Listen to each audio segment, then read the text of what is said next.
Okay guys, welcome back sa atin natin guys.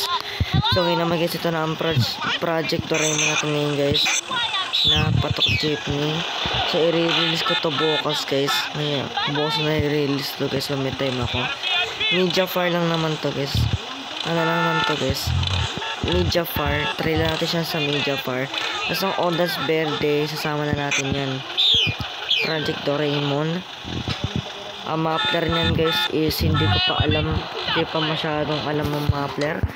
E din isabay na natin si ano guys, si nakalimutan yung Odas Verde ko anong ano yun eh. Nakalimutan ko siya kung anong DFF na ginamit ko. Hanapin na lang natin. News ban ata yun eh. Ayan, news ban siya. Ayan, so guys, i-release natin yung bukas. Odas Verde X. Ano yan guys, hindi pala. Project Doraemon and Odas Verde release. Let's go. Ganda ng Odas Verde. Ganda guys.